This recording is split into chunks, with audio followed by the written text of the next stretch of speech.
Kamu di mana ketemu? Di dalam. Oh.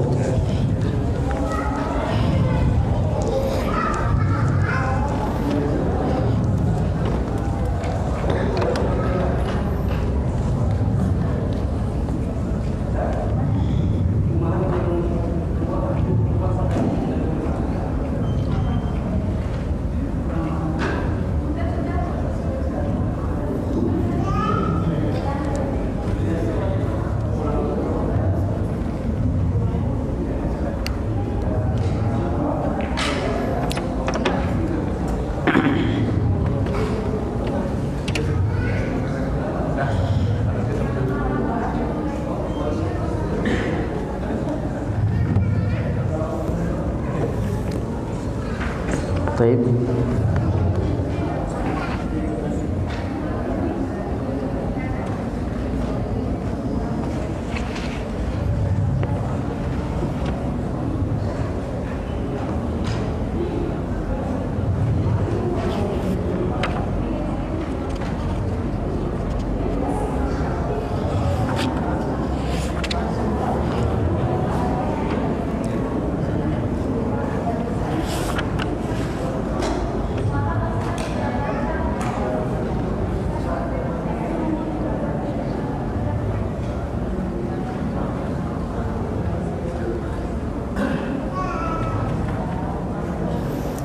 Toib.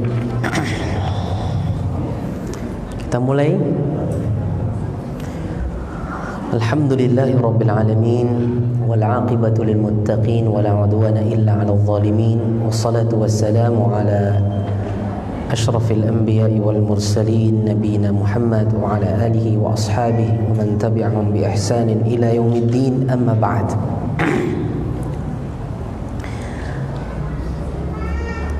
Ikhwan dan akhwat, para ustaz dan ustazah, pengampu Al-Quran, pendidik Al-Quran yang dimuliakan Allah Azza wa Jalla, rahimani wa rahimakumullah. Tadi kita sudah memasuki pelajaran kelima, yaitu tanwin. Kita perhatikan catatan huruf berharokat fathah tanwin akan selalu ada huruf alif setelahnya. Sudah ada catatan di situ. Ini diterangkan kepada murid akan ada huruf alif setelahnya. Itu saja. Tapi urusan nanti dia dibaca ketika waqaf mad iwad itu tidak perlu karena dia belum baca Al-Quran. Jadi sampai kepada yang dihajatkan saja supaya perhatiannya tidak pecah. Kalau kita sampaikan nanti kalau waqaf tanwinnya gugur diganti alif, maka perhatiannya pecah. Kecuali nanti kalau sudah baca Al-Quran, baca potongan-potongan ayat Al-Quran, ya. Kecuali pada kata yang berakhiran hamzah.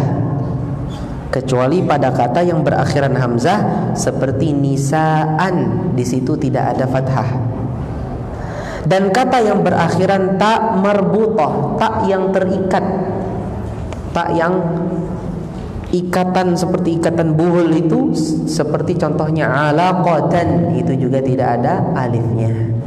Dikecualikan kalau hamzah atau ta marbutah, maka fathah tanwinnya tidak pakai alif. Selain itu semua pakai alif. Cukup seperti ini dulu. Urusan nanti pakai mad iwad atau tidak, itu nanti urusannya belakangan. Jadi kita itu ketika ngajar murid itu harus step by step. Jangan semua dikasih pecah pikiran dia. Dia nggak bisa fokus. Fokuskan dulu ngenal tanwin, jangan dikenalin yang lain. Ya, kalau ikhwan umpamanya ingin dikenalkan dengan akhwat, khususkan akhwat itu.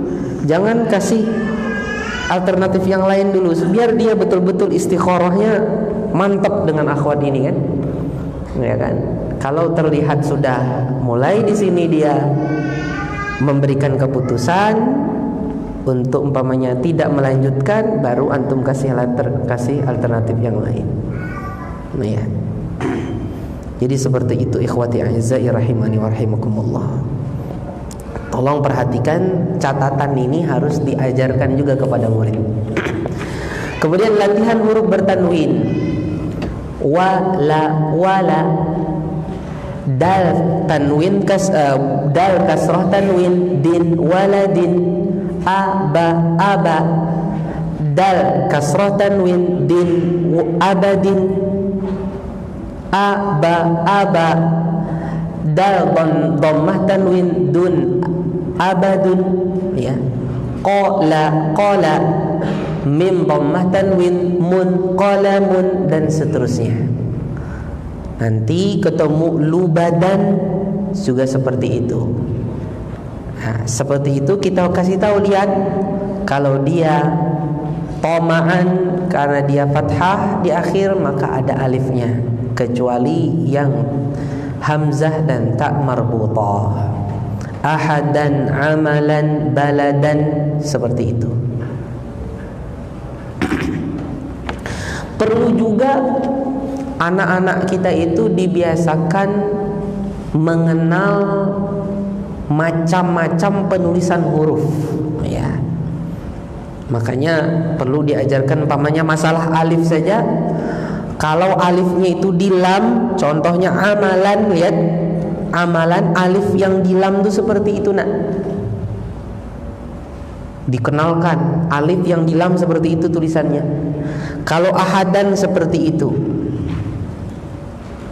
Kita ajarin mereka mengenal alif-alif seperti ini. Lihat, amalan sama ahadan beda. Hasanan juga beda. Ya, hasanan, amalan, ahadan itu beda. Ya, hasanan, toma'an itu sama. Dia alifnya nyambung dengan sebelumnya. Ahadan dia sendiri, karena dal tidak menerima sambung dengan huruf selanjutnya.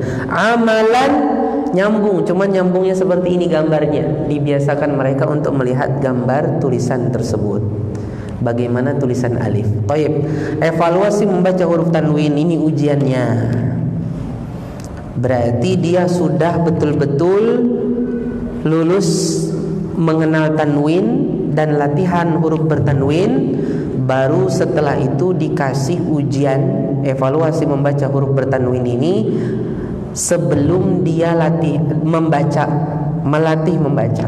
Jadi ini nggak perlu latihan. Latihannya di sini semua. Setelah ini semua latihan, baru di sini dia. Ya, baru dia dibaca di sini. Baqo, baqo, ro, baqara. Nah, di sini agak panjang sedikit. Ta marbutah, dhammah tanwin, tun. Jangan ta marbutah, dhammah tanwin, tun. Baqaratun, baqaratun. Dan ini tidak kita singgung dulu kondisinya ketika sukun, karena kita sedang tidak membaca ayat Al-Quran. Jadi perlu apa adanya dulu untuk mengejanya. Seperti itu. Karena kita belum belajar untuk mewaqaf, belum belajar untuk mewaqaf. Jadi kita latih apa adanya tanpa belajar mewaqaf. Nanti belajar mewaqaf ada saatnya ketika kita sudah mulai latihan.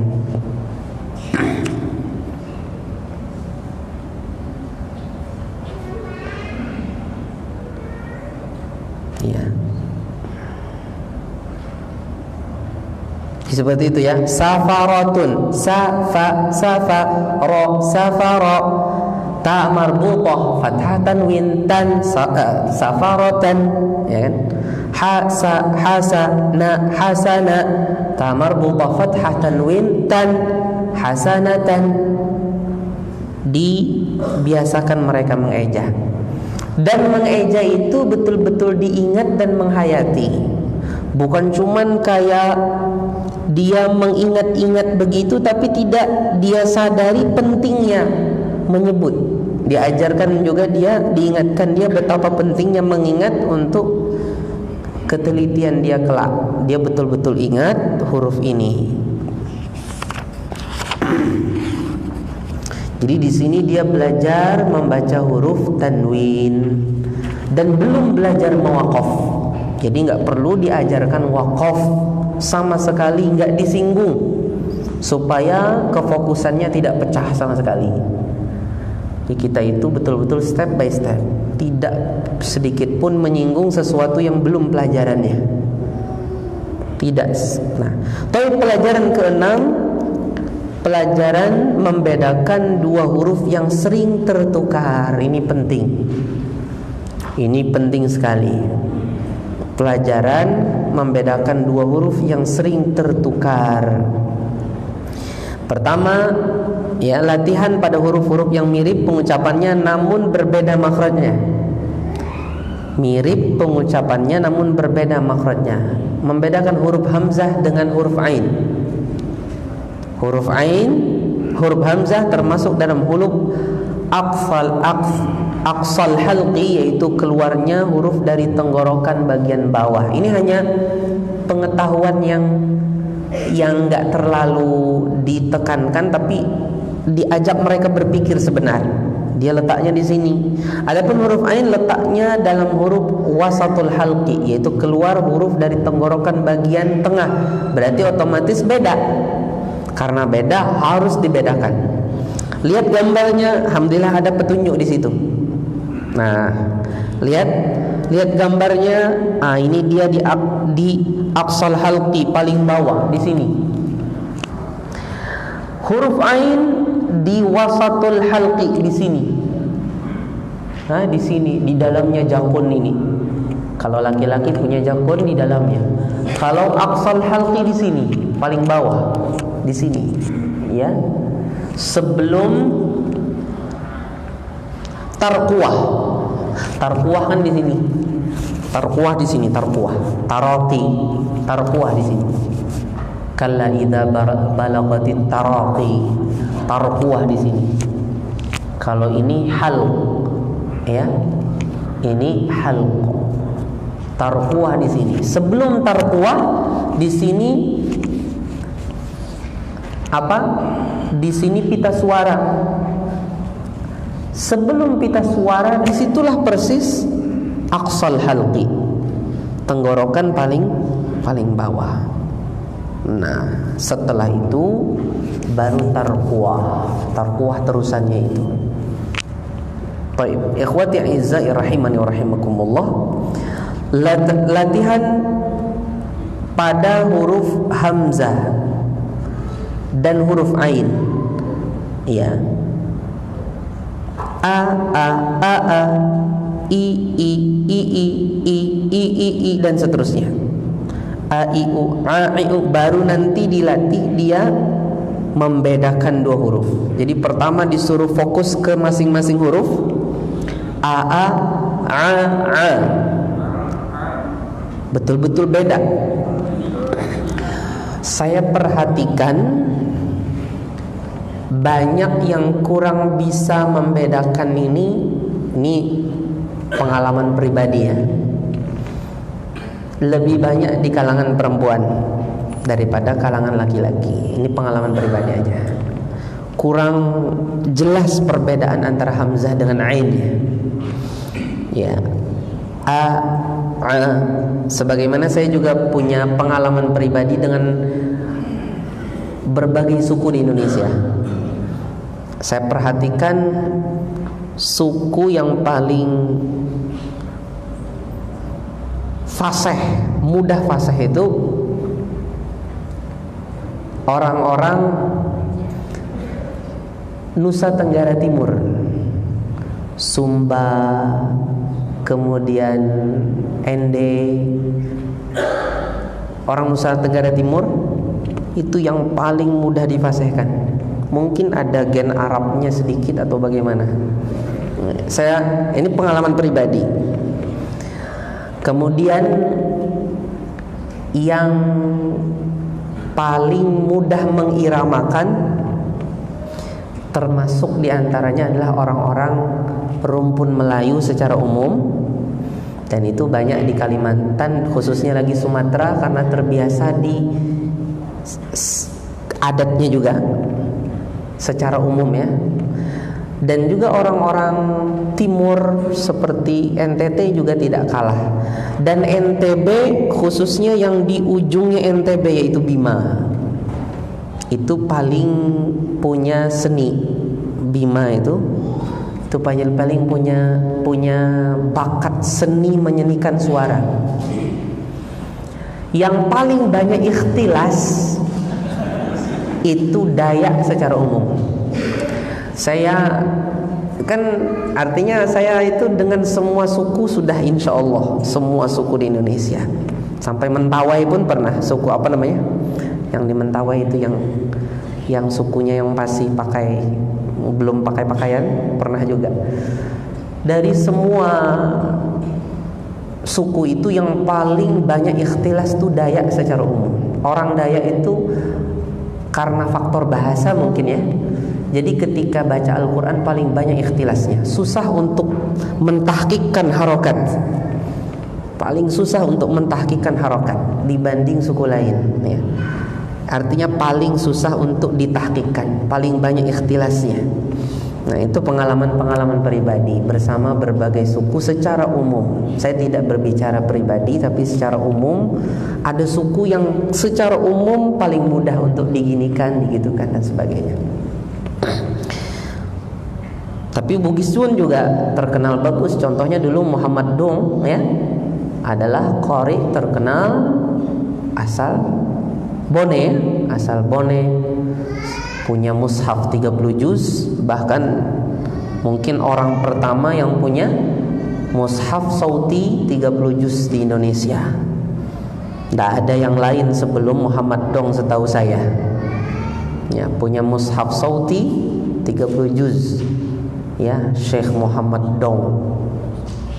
Sampai di berbagai daerah orang punya ngasih nama anak Muhammad Dong. Karena apa?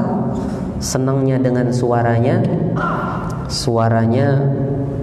Muhammad Dong, ngajinya yang enak, tidak falas, tidak ada sumbangnya sama sekali. Ya, enak suaranya. Itu berasal dari Bugis, kebanggaan masyarakat Bugis juga. Dan juga azan ya Bugis yang khas juga, itu juga menunjukkan minat dan bakat masyarakat Bugis juga kepada seni. Saya berbicara secara umum ya. Biasanya rumpun-rumpun rumpun-rumpun orang-orang kayak Sumatera ya, seperti Medan, Sumatera Barat, itu dalam melakukan suara biasanya paling mudah dan jarang sumbang. Paling mudah dan jarang sumbang. Kalaupun ada yang sumbang yang enak. Iya, makanya ada dol sumbang kan? Ada sumbang tapi sumbang enak. Antum nggak semua qari kan nggak sumbang. Contohnya mungkin kita pernah dengar Syekh Abdul Rashid Sufi. Itu ada sumbangnya, cuman enak didengar. Syekh Abdul Rashid Sufi itu sumbang dia, cuman sumbangnya enak didengar. Nggak semua sumbang tuh nggak enak. Ada sumbang tapi enak. Yang penting dia tahqiq, tidak ikhtilas. Ada sumbang enak didengar. Yang penting enaknya itu walaupun sumbang. Ada yang sumbang tapi enak, nggak ada masalah. Artinya diusahakan seenak-enaknya kita membaca Al-Quran, termasuk dari pengamalan terhadap zayyinul Quran bi aswatikum. I, sehingga dia terbiasa. Nanti ketemu ayat yang hamzah dengan ain itu bersampingan, dia pun mudah. Contohnya apa?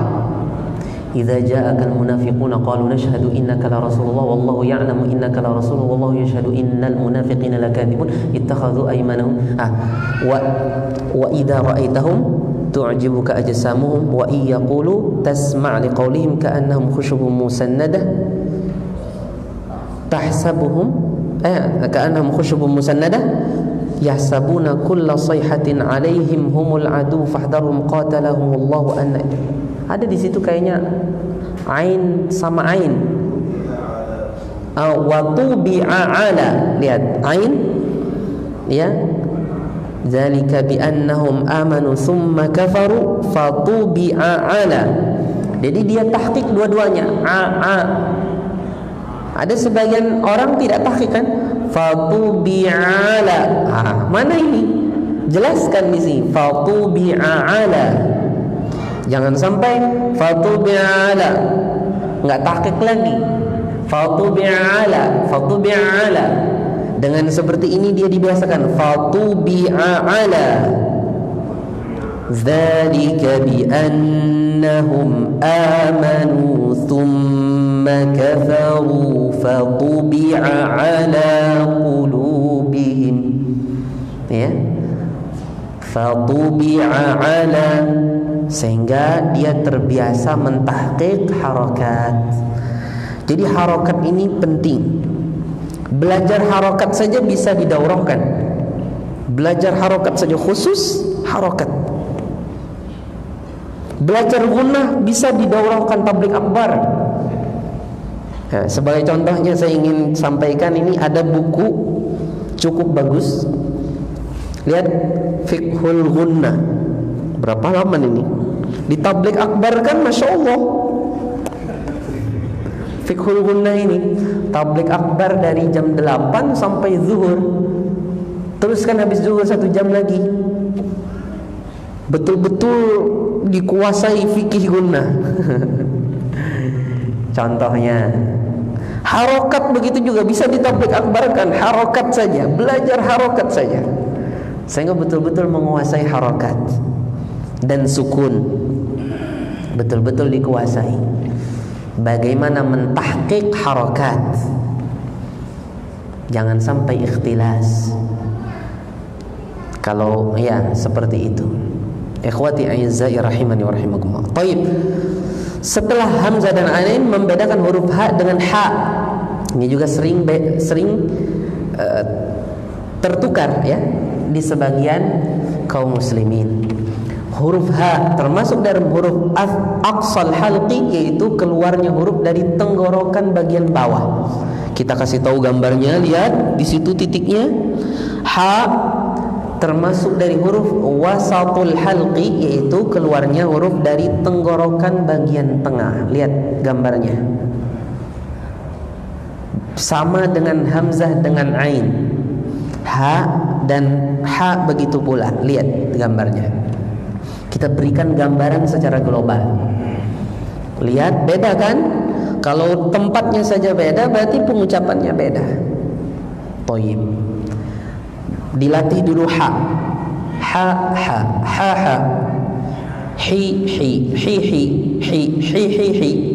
Tapi kalau dia enggak ingin mengeja, langsung saja lancar, silahkan. Hi hi hi. Hu hu hu. Ha hi hu. Silahkan, dia sudah nggak perlu lagi dieja. Maka tahajji itu tergantung kondisi. Orangnya sudah pede, latihan sudah dia, maksudnya dia sudah terbiasa, teliti, silahkan. Tapi kalau tidak terbiasa teliti atau masih mikir, dieja dulu. Habis itu ha setelah tersendiri. Ha, habis ha baru disampingkan. Ha ha ha ha. Hi hi hi hi hi hi hi hi. Itu dilatih dia. Kespontanan dia, spontanitasnya. Ini kan perlu spontan kan? Ingat, cepat, spontan. Nanti kalau sudah terbiasa spontan, nggak perlu lagi mikir. Ini kita melatih spontanitas dia. Membaca hu hu hu hu hu hu hu hu. Allahu akbar. Dilatih hu hu hu hu hu hu hu hu. Menyiksa Ustaz. Ya gimana lagi? Dilatih, disiksa dulu untuk biasa. Dilatih dilatih dia untuk membiasakan membedakan. Makanya disamping-sampingkan di sini sampai habis. Ha hi ha hi hu ha hi hu. Jadi kan? perlu memikirkan huruf secara cepat, perlu menyiapkan napas untuk menyebutnya juga. Karena ini termasuk huruf yang banyak keluar angin, berarti harus disiapkan napas untuk menyebutnya. Nih ya. Dan di dalam Al-Quran ada beberapa kondisi memang banyak boros pada beberapa tempat nafas kita. Berarti harus seringlah dilatih ini.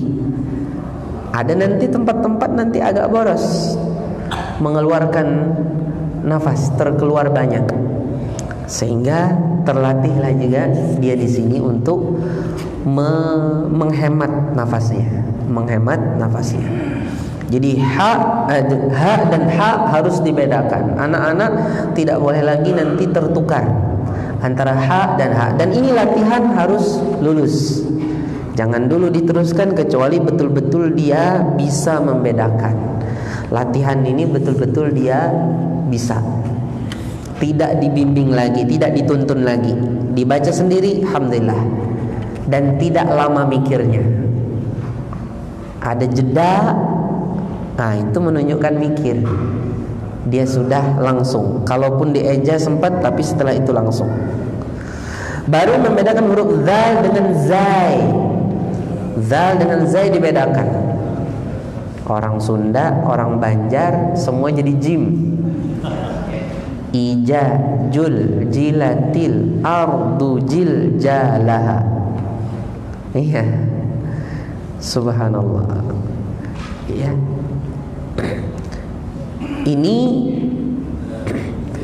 Ini harus dibedakan zal dengan zai. Zal termasuk dalam huruf lisan. Al-lisan yaitu keluarnya huruf pada ujung lidah dari arah punggungnya dan menempel pada ujung dua gigi seri atas di sini. The, zu, ya. Huruf zai termasuk dalam huruf al-lisan yaitu keluarnya huruf dengan meletakkan ujung lidah paling depan pada dinding dua gigi seri bawah, sehingga suara keluar di antara gigi seri atas dan gigi seri bawah. Sa, si, su. Ya. Nah, kita perlihatkan dia gambarnya, lihat. Di huruf zal itu ujung lidah atas, ujung lidah ke atas itu dengan gigi dengan ujung gigi seri atas. Adapun zal, lihat ujung lidah dengan dinding gigi seri bawah. Lihat gambarnya, beda kan? Iya, memang beda. Zal, zai, az,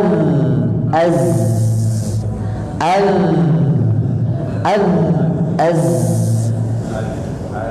Iya. Tayyib. Latihan huruf zal dan huruf zai.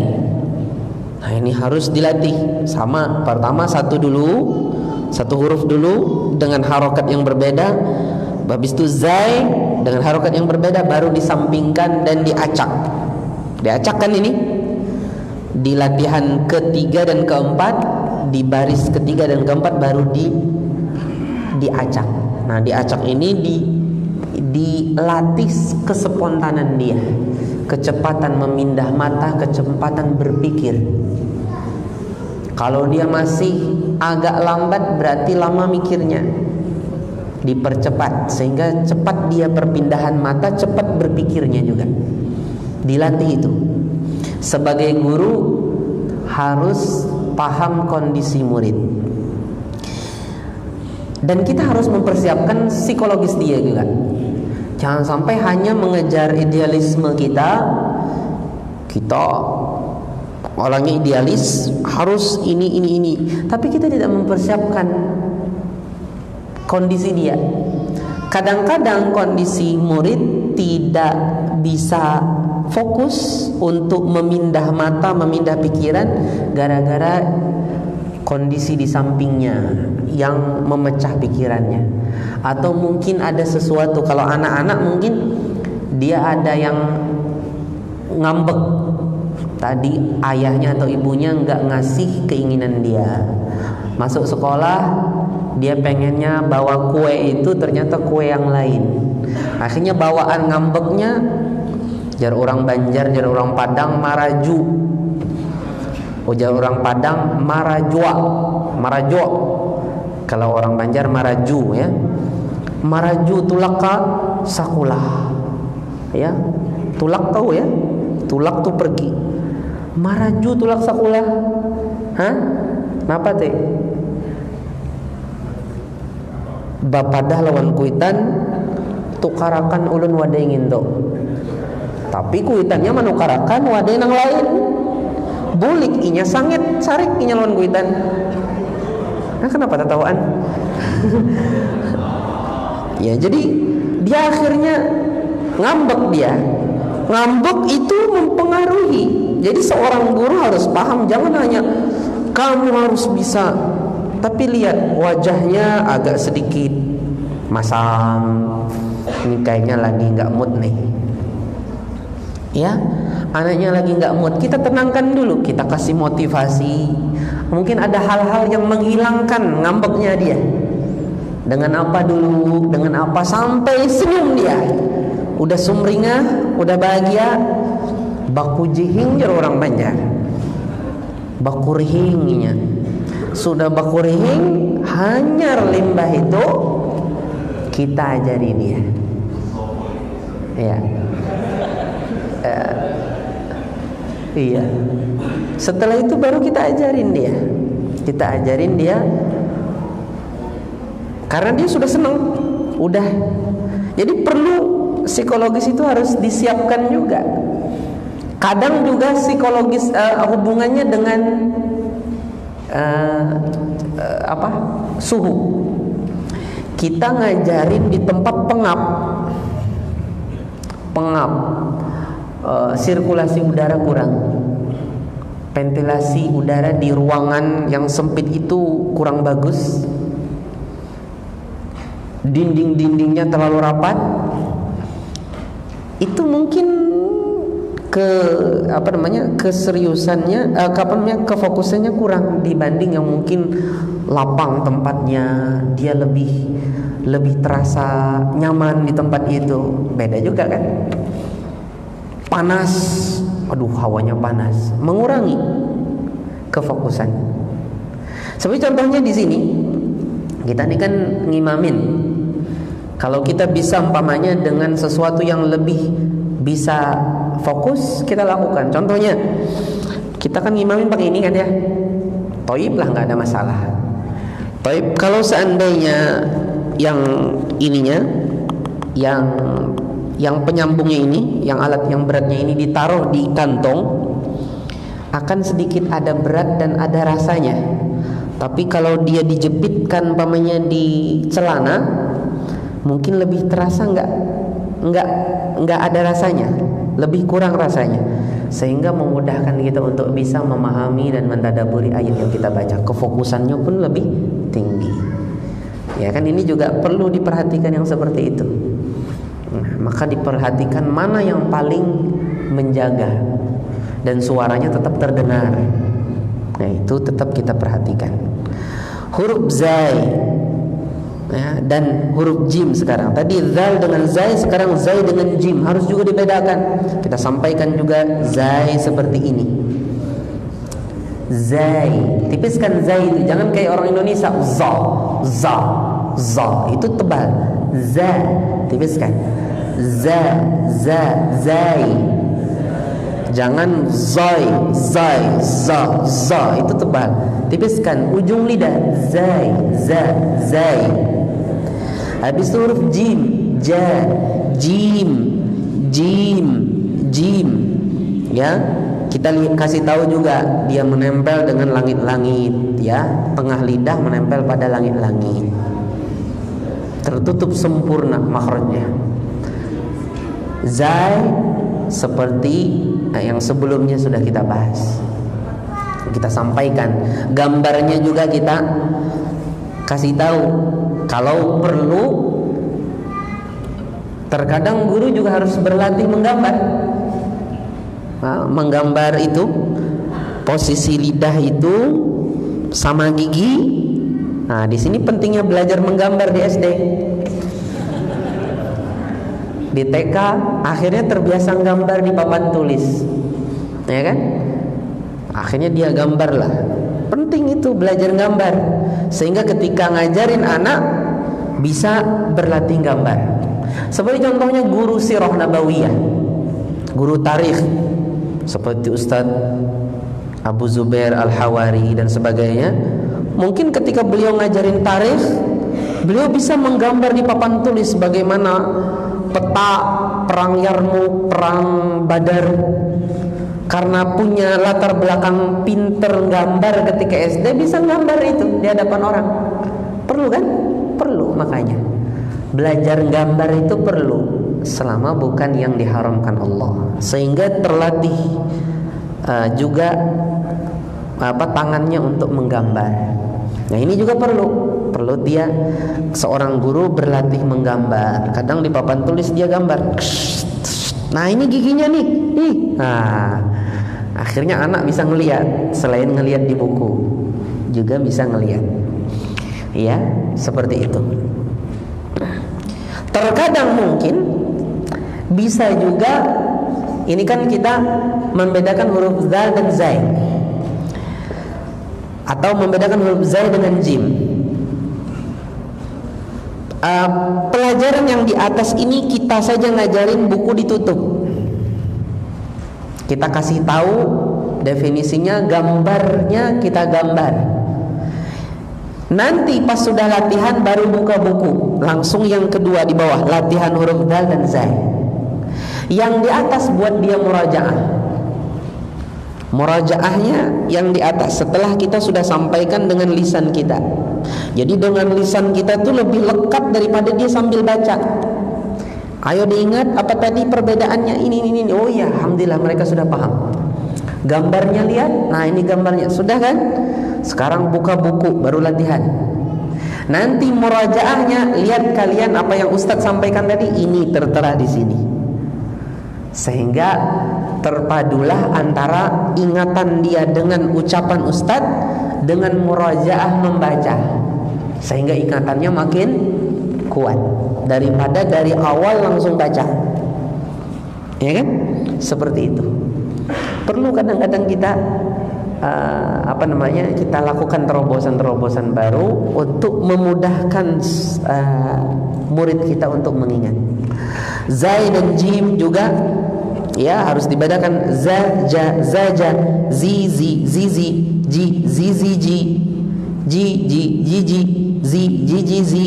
Tapi tentunya harus sesuai dengan urutan seperti yang ada di sini. Saya hanya cabut-cabut aja. Kemudian membedakan huruf fa dengan huruf sin.